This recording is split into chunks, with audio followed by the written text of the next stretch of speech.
아, 모두가 매일의 일상에 분주하셨겠지만 지난 한 주는 또 태풍 소식으로 좀 마음이 바쁜 한 주였던 것 같습니다. 비록 우리에게는 영향이 없는 태풍이었지만 최근 일어나고 있는 이상 기후들은 하나님을 믿든지 믿지 않든지 우리에게 분명한 한 가지를 말해주고 있습니다. 그것은 자연의 힘 앞에 인간이 너무 초라하다는 거죠. 예. 아무리 과학기술이 발달해도 우리가 할 수 있는 것은 뭐냐면 잠시 피했다가 다시 돌아오는 것밖에 없습니다. 성경은 우리가 이러한 일을 더 많이 마주하게 될 것이라고 분명하게 말하고 있습니다. 놀랍게도 2000년 전에 기록된 이 예언은 오늘날의 과학자들의 연구와도 동일합니다. 여러분, 이 모든 것을 볼 때 우리가 해야 될 것은 분명합니다. 그것은 내 삶의 방향과 삶의 의미와 목적을 돌아보는 거예요. 네. 위성 사진을 봤습니다. 근데 위성 사진 하나 안에 허리케인이 3개가 있었습니다. 근데 관측일에 이런 현상은 없었다, 이렇게 쓰여져 있는 기사도 본 적이 있습니다. 오늘 안식일 이 쉼의 시간을 통해서 다시 한번 나의 삶의 의미와 목적과 방향을 돌아볼 수 있는 시간이 되면 좋겠습니다.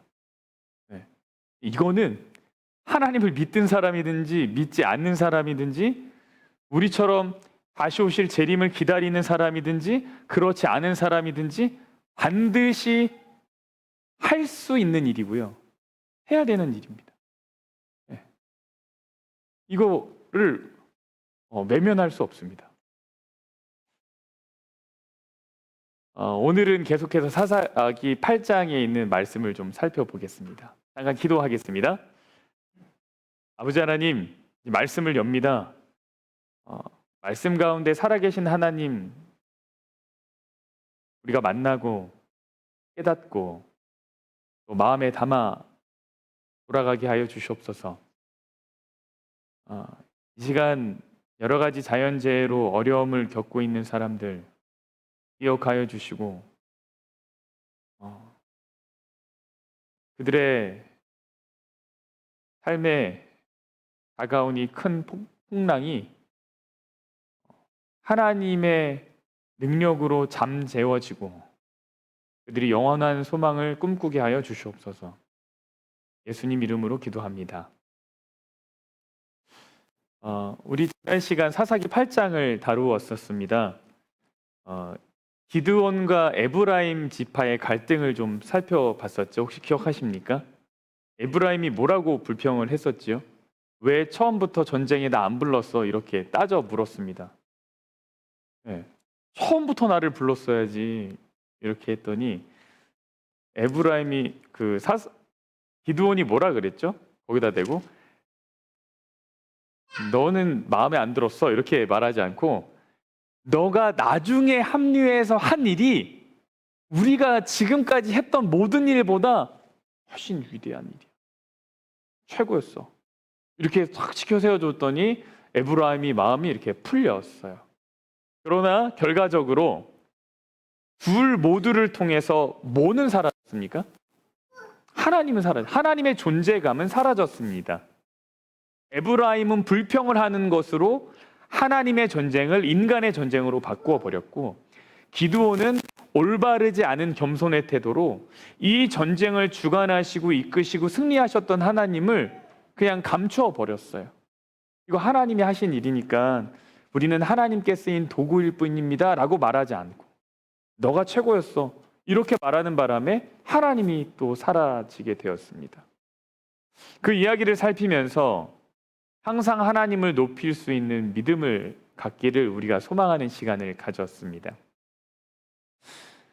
에브라임이 불평하는 동안 미디안 족속이랑 사람들이 도망했다고 말씀을 드렸죠. 그리고 그 가운데에 세바와 살문나라고 했던 미디안 왕들이 있었습니다. 결국 기드온이 이 사람들을 붙잡았어요. 그리고 질문을 하게 됩니다. 너희가 죽였던 사람들은 어땠냐? 이렇게 물어봤어요. 이거 마치 살인자한테 이렇게 취조하듯이, 그렇죠? 프로파일러라고 하나요? 그 외 범죄 심리를 이제 분석하는 사람이 질문하듯이 물어봅니다. 너가 죽였던 백성들이 어땠냐? 그랬더니 이 미디안 왕들, 붙잡힌 미디안 왕들이 뭐라 그러냐면, 야, 너처럼 다 왕자 같더라, 이렇게 얘기를 했어요. 기드온이 너가 죽인 사람들이 나의 형제다, 나의 어머니의 자식들이다, 이러면서 너가 그들을 죽이지 않았다면 나도 너희를 죽이지 않았을 것이야, 이러면서 이제 죽게 만들죠. 그래서 일단락 전쟁이 끝이 납니다. 그러면서 기드온이 했던 게 뭐냐면요, 이것이에요. 그들의 낙타목에 있던 초승달 장식을 떼어서 가져갑니다. 그들이 누구죠? 이 세바와 살문나, 미디안 왕들. 미디안 왕들의 목에는 뭐가 있었습니까? 초승달 장식이 있었네요. 네, 초승달 장식. 미디안 족속들이요, 이 월신, 그러니까 달신을 숭배하던 관습이 있었답니다. 그래서 반달 모양, 여기는 초승달이라고 되어 있는데, 이게 고고학적으로 살펴보니까 이 반달 모양의 장식품들을 몸에 이렇게 지니고 다녔다고 합니다. 그리고 세바와 살문나 같이 왕들한테는 이 장식이 뭘로 되어 있는 거예요? 금으로 되어 있는 거였어요. 그리고 이거를 기드온이 가져갑니다. 왜 가져갔을까요? 보니까 이유에 다 이유가 있더라. 이유가 있었어요. 여러분, 기드온은요, 명실상부 이스라엘의 영웅이 되었습니다. 근데 사람의 마음이라는 게 참 신기하죠. 사람은 눈에 보이는 것, 손에 잡히는 것에 집착합니다. 그래서 이스라엘이 눈에 보이는 영웅, 강력한 힘과 능력을 가진 기드온을 왕으로 세우려고 했습니다. 전쟁이 딱 끝났어요. 그랬더니 자기 눈앞에, 이제 이스라엘 백성들 앞에 나타난 건, 있는 건 뭐예요? 하나님의 승리지만 또 뭡니까? 기드온이라고 하는 영웅이거든요. 그래서 이렇게 얘기를 합니다. 당신과 당신의 아들과 당신의 손자가 뭐 하라고요? 우리를 다스리게 하소서. 당신이 우리를 그 미디안 손에서 건졌으니까. 이 건짐이 얼마나 기뻤겠어요. 그전에는 먹을 거를 마음대로 먹지를 못해요. 왜요? 미디안 족속이 와서 다 가져가 버리니까. 타작도 마음대로 못해서 숨어서 하고, 그죠? 미디안 족속이 언제부터 언제까지 왔었다 그랬습니까? 처음 씨를 뿌릴 때부터 마지막 걷어갈 때까지 그 옆에 있다 그랬어요. 다 가져가려고. 그런데 어쨌거나 기드온이라는 한 영웅을 통해서 이 이야기가 일단락 되었으니 이스라엘 백성들이 얼마나 고마웠겠습니까? 그러니 우리를 다스려 달라고 이야기합니다. 근데 이것이 사실 이스라엘 백성들에게는 절대 해서는 안 될 말 중에 하나이죠. 누구의 다스림을 받아야 돼요? 이스라엘 백성들은 하나님의 다스림을 받아야 돼요. 근데 제가 보기에는 이 8장의 어떤 서사들이죠. 이 이야기들이 앞 8장 전반부에서 리더들의 대화 가운데 하나님이 사라져 버리니까 그 결과가 자연스럽게 백성들에게도 미친 것 같이 보입니다. 에브라임이라고 하는 지도자와 기드온이라고 하는 지도자의 다툼, 그 대화 속에서 하나님이 싹 사라져 버리니까 결국 이후에 등장하는 이스라엘 백성들의 요구에도 뭐가 없어지는 거예요? 하나님이 사라져 버리게 되는 거예요. 그럼 하나님이 사라지면 사람은 그 자리를 다른 것으로 채우려고 합니다. 반드시 그렇습니다. 그래서 우리가 매일의 삶에 하나님을 발견하고 그분을 높이는 것이 굉장히 중요합니다. 우리는 불평으로 혹은 잘못된 겸손으로 하나님의 역사하심을 사라지게 하고 그러면 어떤 결과를 가져오게 되는데 이게 뭐예요? 눈에 보이는 어떤 것을 나의 위로, 나의 피난처, 또 나의 힘으로 삼으려고 한다는 것이죠. 기드온이 뭐라고 대답했을까요? 기드온이 뭐라고 했을 것 같습니까? 그렇지. 이제서야 너희들이 정신을 똑바로 차렸구나. 내가 왕이 되겠노라. 라고 하지 않았습니다. 그랬으면 기드온의 이야기가 그렇게 재밌지 않았을 겁니다. 기드온이 뭐라 그랬냐면 이렇게 했어요. 내가 너희를 뭐하지 않겠다. 다스리지 않겠다. 나의 아들도 뭐하지 않겠다. 다스리지 않겠다. 너희는 누가 다스릴 것이다. 여호와께서 다스릴 것이다. 엄청나게 위대한 이야기입니다. 기드온의 권력이 그렇게 많았음에도 불구하고 이렇게 이야기할 수 있다는 건 굉장한 이야기입니다. 나는 아니지만 내 자식은 이렇게 할 수도 있을 텐데 그러지 않았습니다. 근데 문제는 뭐예요? 기드온이 다른 생각을 가지고 있다는 거예요. 이 거절하는 이유가 있더라는 거예요. 이게 뭔지 아십니까? 기드온이 그 사람들한테 요청합니다. 그런데 내가 요청할 것이 있다. 너희 귀골이 다 탈취했지. 전리품으로 삼았지. 전쟁하면서. 그거 있으면 좀 나한테 줘라. 이렇게 얘기해요. 왜 그랬을까요? 무리가 일단 기꺼이 다 드립니다. 우리가 즐거이 드리리이다 하고 겉옷을 펴고 옷을 다 펼쳐놓은 다음에 거기에 귀걸이들 다 뺏어온 거 이제 자기가 전리품으로 취한 거를 다 둡니다. 기드온이 요청한 금 귀걸이의 무게가 금 1700세겔. 한 세겔이요 11.4g 정도 됩니다. 약. 그러니까 1700세겔이면 21.4kg 정도 됩니다. 그러니까 금 21kg 그렇죠. 지금 와 이렇게 하셨는데 와 지금 금 20kg면 꽤 그렇죠. 그래서 뭐 어차피 제게 될 건 아니라서 금전적으로 계산은 안 해봤습니다만 아무튼 많이 나간다. 그 외에 또 초승달 장식들과 패물과 미디안 왕들이 입었던 자색 의복과 또 그 외에 그들의 낙타목에 둘렀던 사슬이 있었다. 다 모았습니다. 그리고 나서 뭘 하냐면 기드온이 27절에 보면 기드온이 그 금으로 뭘 만들었어요? 에봇 하나를 만들어서 자기의 성읍 오브라에 두었더니 온 이스라엘이 그것을 어떻게 합니까? 음란하기 위함으로 그것이 기드온과 그의 집에 올무가 되니라. 왕의 제안에 대한 거절은 참으로 위대한 결정이었습니다. 그런데 정말 이해하기 어려운 결정을 기드온이 하나 하는데 그게 뭐냐면 그 금으로 에봇 하나를 만들었습니다. 여러분 에봇이 뭔지 아십니까? 에봇은 제사장, 특별히 대제사장의 옷입니다. 여기 보면 우리가 이제 성막 봉사에서 그때 보셨죠? 성막 관람 가셔서 맨 아래 이제 바로 밑에 잘 안 보이네요. 여기 이제 하얀 거는 이곳은 이제 속옷입니다. 속옷. 이걸 속옷이라 그래요. 이거 보이죠? 속옷이고 그 위에 파란 옷 이것을 에봇 받침 겉옷이라고 합니다. 이 에봇 받침 겉옷을 파란 옷을 입은 다음에 그 다음에 위에 뭘 입어요? 에봇을 입습니다.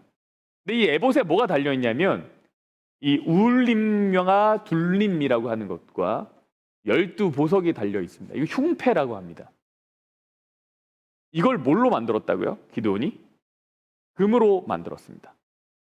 대제사장의 옷을 그 모형을 금으로 만들었습니다. 금으로 만들었다는 건 자기가 입겠다는 뜻은 아닙니다. 그러나 대제사장의 옷을 만들어서 그걸 어디에 두었냐면 오브라에 두었습니다. 이 오브라 성읍이 어떤 성읍이냐면 여러분 사사기 6장에서 기드온이 하나님께 부름을 받고 나서 그 다음에 했던 일이 뭐였냐면 자기 아버지의 집에 가서 바알 제단을 부수었죠. 그리고 나서 제단을 쌓고 제사를 드리고 그리고 뭐라고 얘기하냐면 여호와 샬롬이라고 얘기합니다. 거기가 오보라예요. 그 제단을 쌓았던 그 성읍에 대제사장의 에봇을 황금으로 만들어서 갖다 둡니다.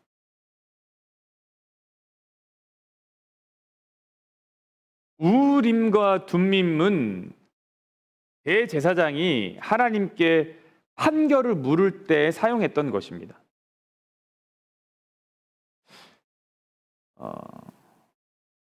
여러분, 이스라엘 백성의 예배 중심지는 당시 어디였냐면 실로였습니다. 실로는 에브라임 지파의 땅에 있었습니다. 그곳에 모세가 지었던 성막이 있었습니다. 실로예요. 근데 왜 그랬는지 학자들마다 여러 가지 이야기가 있지만 기드온은 그곳에 가서 하나님의 뜻을 묻기를 선택하지 않았습니다. 우림과 둠밈이 하나님에게 뜻을 묻고 판결을 구하는 거라 그랬잖아요. 그 에봇에 있단 말이에요. 그 에봇이라는 옷에 그게 붙어 있는데 이거를 물으려면 이스라엘 백성들이 실로까지 가야 돼요. 그리고 대제사장한테 물어봐야 됩니다. 그걸 하지 않기로 한 거예요. 자기가 마음대로 에봇을 만들고 자기 성읍에 오보라에 딱 두었다.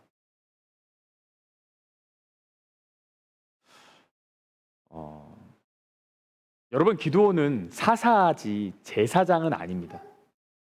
제사장과 사사의 역할은 다릅니다. 기능도 다릅니다. 어쩌면 그는 하나님이 제사장들을 통하지 않고 사사인 자신에게 직접 어떤 것을 이야기했던 것, 대화했던 것, 그런 것들을 통해서 하나님이 이제는 제사장이랑 뭔가 일을 안 하시나 보다. 나한테 직접 말씀하시고 나한테 직접 뜻을 전하시네. 아까 말씀드렸던 여호와 샬롬을 불렀던 그 경험이 오히려 제사장들이 지금 제대로 된 일을 하지 않는구나라고 하는 판단을 가져왔던 것으로 보입니다. 그러니까 기드온 눈에는 제사장은 기능을 상실한 사람들이에요.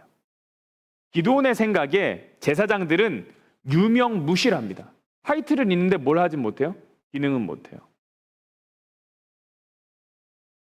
기드온의 눈에 그랬다는 거예요. 여러분, 이 판단이 맞다고 한번 해볼게요. 정말 이 판단이 옳았어요. 하나님도 그렇게 생각하셨다고 해봐요. 이 제사장이 지금 내 뜻을 맡기기엔 너무 부족해요.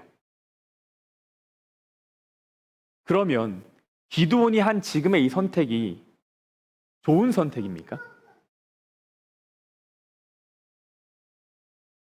제사장에 대한 일은 그 역할은 결국 누가 하실 일이냐면 그 제사장을 다룰 일은 누가 하실 일이에요? 하나님이 하실 일이에요. 기드온이 나서서 할 일이 아닙니다. 근데 우리가 종종 이런 실수를 할 때가 있어요. 여러분, 기드온이 왕의 권력은 거절했지만 제사장의 역할을 대신하려고 했습니다. 근데 제가 보기에는 제사장의 역할이 탐이 났다 이렇게 보기엔 좀 무리가 있어 보이고 개인적인 욕심 때문에 이렇게 했다 이렇게 단정적으로 말하기는 좀 어려움이 있지만 분명한 건 자신이 보다 유능하다라고 생각해서 그 결론에 이르게 된 것 같습니다.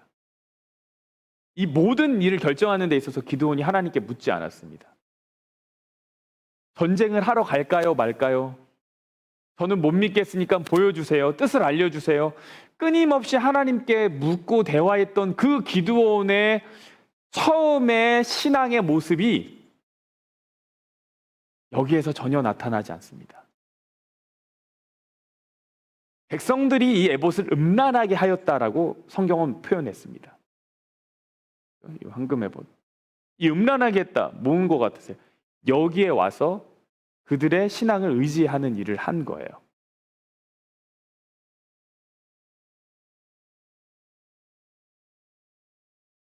이스라엘 백성들이 성소보다 오보라에 있던 기드온의 집을 더 많이 방문하게 되는 거죠. 결국 그것이 그의 집의 올무가 되었다고 성경은 이야기합니다. 그리고 35절을 보면요. 8장 35절에 기드온이 죽은 다음에 이스라엘 백성들은 그의 집을 후대하지 않았다고 성경은 말합니다. 그러니까 기드온의 가문은 기드온이 죽은 이후부터 완전히 그냥 다 다 무너지게 되었다라는 얘기예요.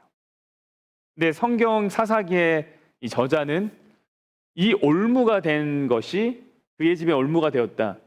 이 에봇을 만들어 놓은 이 일이 그 가정이 그 기드온의 후손들이 집안이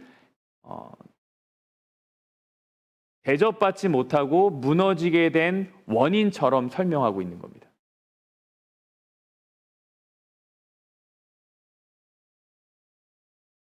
영향력을 가진 사람이 마주할 수 있는 실수가 이런 것입니다. 나의 영향력이 커질수록 정말 더 조심해야 합니다. 근데 기드온과 같은 실수를 하는 영적 지도자가 많이 있습니다.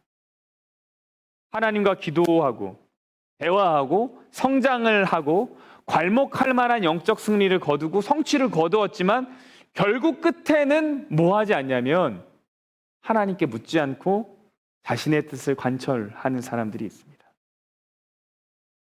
그러면 나의 영향력이 커질수록 우리가 해야 될 건 뭘까요? 내 영향력이 커지고 있어요. 여러분, 영향력이 커지는 걸 사람이 느낄 수 있습니까? 없습니까? 있죠. 이렇게 단정지어 말하기는 좀 그렇지만 그걸 못 느낀다면 영향력이 커질 만한 분도 아닙니다, 사실. 공감하셔서 웃으시는 거죠? 네. 내 영향력이 커지고 있는지를 느끼지 못한다면 사실 그만한 위치에 있지도 못합니다. 내 영향력이 커질수록 뭐 해야 되냐면 물어봐야 돼요, 하나님한테. 끊임없이.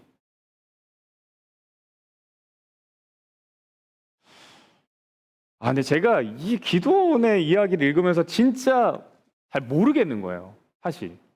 왕이 되라고 하는 제안은 거절했으면서 바로 뒤에서 이 에봇을 만들어서 백성들을 곤란하게 만들고 믿음을 다 떨어뜨리는 일을 한다고? 진짜 많이 이걸 어떻게 이해해야 되나? 재밌는 건 히브리서에 가면 히브리서 11장 믿음장에는 기드온이 또 등장한다는 거예요. 이거 아주 짧게. 뭐 거기에는 삼손도 같이 기록되어 있긴 하지만 이걸 어떻게 이해할까? 근데 가만 보니까 이게 우리더라고요. 그냥 기드온이 우리예요. 우리가 모든 것에 다 욕심 부리지 않아요. 그렇지 않습니까? 어떤 사람 나 이것도 해야 되고 저것도 해야 되고 내 이름 여기도 붙어야 되고 저기에 붙어야 되고 그런 사람은 별로 없어요. 모든 자리에 다 탐하지 않아요. 근데 우리는 어떤 것에 굉장히 민감하고 그 어떤 것에 욕심을 많이 부리기도 하죠. 기드온은 그냥 우리 같아요. 나는 이거는 양보할 수 있어요. 근데 뭐는 못해요. 이것만큼은 내가 양보 못한다. 이건 별로 신경 안 써요. 그 사람이 이걸로 죽을 써먹든지 뭘 했든지 신경 안 써요. 그러나 김치는 이렇게 하면 안 돼. 이렇게 할 수 있다고요. 이게 제가 그냥 예를 든 것뿐입니다. 어떤 자리나 위치에 대한 욕심들이 사람마다 달라요. 여러분, 이 일이 언제 일어났는지를 잘 보셔야 됩니다. 이 일이 언제 일어났어요? 전쟁이 하나님의 능력으로 끝나고 승리를 얻은 다음에 이 일이 일어났어요. 전쟁 중에는 이런 일이 일어나지 않았어요. 전쟁이 끝나고 승리한 후에 이 일이 일어났어요. 여러분, 그래 사단은요, 은혜의 뒷자리를 노립니다. 사단이 우리가 은혜를 막 누리고 하나님과 가까워지고 믿음이 성장할 때 그 앞에서 우리를 막 공격할 거거든요. 근데 잘 안 될 때가 있어요. 진짜 우리가 막 충만해지고 막 말씀 듣고 막 은혜 받고 막 해나고 그래 나 이렇게 살아야지 막 결심하고 내가 이제 믿음의 여정을 떠나보겠어. 그때 사단이 막 이렇게 나를 공격하려고 하는데 잘 안 된단 말이죠. 그러면 사단이 노리다가 잘 안 되면 돌아가거나 포기합니까? 아니에요. 사단은 어떻게 해요? 기다렸다가 은혜의 뒷자리를 노립니다. 뒷자리. 여러분, 이 사단의 은혜의 뒷자리 공격에 넘어지신 경험들이 있으십니까?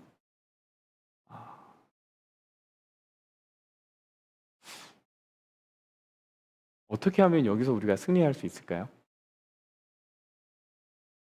어떻게 하면 방심하지 않을 수 있을까요? 보니까 이게 어느 순간 갑자기 일어난 일이 아니에요. 기드온이 갑자기 에봇을 만든 게 아니에요. 믿음이 아무런 이유 없이 가라앉지 않습니다. 믿음이 아무런 이유 없이 어떠한 사인 없이 갑자기 떠나지도 않습니다. 사사기의 이야기 속에, 기드온의 이야기 속엔 끊임없는 암시가 있었어요. 7장 20절에 전쟁하러 나가자. 이는 여호와의 칼이고 누구의 칼이다고요? 기드온의 칼이다. 이거 자기 입으로 기드온이 말하고 나갔어요. 이거 이상하다. 이거 이상한데? 그리고 또 지나가는데 8장 처음에서는 에브라임이 불평할 때 뭐라 그래요? 아, 에브라임 네가 최고지? 하나님 싹 사라지고 이거 이상하다. 하나님은 너를 후대하지 않은 사람들, 기드온과 이스라엘 백성들한테 음식 나눠주지 않은 사람들한테 징벌하라는 얘기를 1도 하지 않는데 자기 안 도와줬다고 가서 다 징벌하고 망대를 헐어버리는 그 장면을 야, 이거 이상하다. 여기서 에봇을 또 만들어요. 하나님이 그에게 베푸셨던 놀라운 역사들이 쭉 있는데 그 중간중간에 감추어진 것은 리더의 타락의 과정이에요. 여러분, 공동체가 잘 되는 것처럼 보일 때 그것이 나의 신앙과 별개일 수 있어요.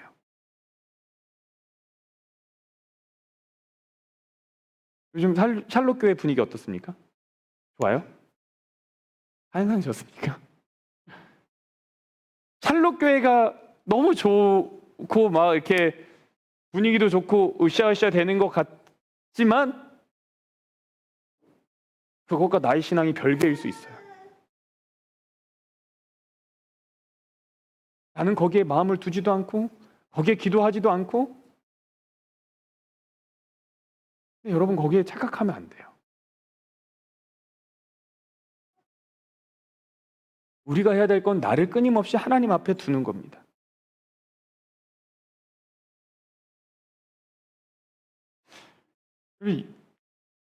아침에 시대소망으로 새벽 기도를 하는데 이번에 읽은 게 이제 40장 호수의 밤이었습니다.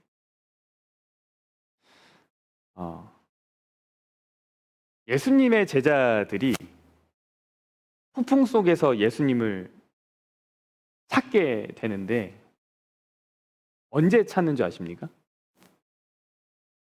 예수님의 필요를 느꼈을 때에 비로소 찾습니다. 그 전에는 찾지 않습니다. 본인들이 할 수 있는 걸 다 하고 안 되겠다 싶을 때 우리 예수님이 필요하구나. 그때 예수님을 찾습니다. 여러분, 우리의 삶에 좀 힘을 좀 빼는 것 좋은 것 같아요. 내 힘으로 다 하는 것. 뭐 그러다가 폭풍 만나고 깨달을 때도 오겠지만 내 삶에 예수님이 진짜 필요하다는 걸 인정하는 게 중요한 것 같습니다. 어떤 하나의 부분이라도 내가 이거 내 힘으로 할 수 없는데 그때가 바로 언제예요? 내 삶에 예수님이 필요한 때예요. 내가 이거 내 능력으로 이거 참 안 될 것 같은데 그때가 어느 때예요? 내 삶에 예수님이 필요한 때예요. 그때 하나님께 도움을 구하십시오. 하나님께 도움을 구하십시오. 그러한 일들이 내 삶의 중간에 있을 때 그때 비로소 기드온과 같은 실수에서 벗어날 수 있습니다. 그 영광을 자신의 것으로 삼는 것을 안 할 수가 있어요. 이제 우리가 부를 찬양은 낮엔 해처럼 밤엔 달처럼이라는 찬양입니다. 이 노래의 가사가 제법 오늘의 말씀과 어울린다고 생각했습니다. 우리가 모든 순간을 하나님의 자리로 내어줄 수 있는 신앙의 모습을 가지면 얼마나 좋을까요? 나의 믿음의 위치를 파악하고 하나님의 도움을 구할 수 있다면 얼마나 좋을까요? 우리가 이 저녁 그러한 고백을 하면 좋겠습니다. 우리 함께 일어나셔서 찬양하겠습니다.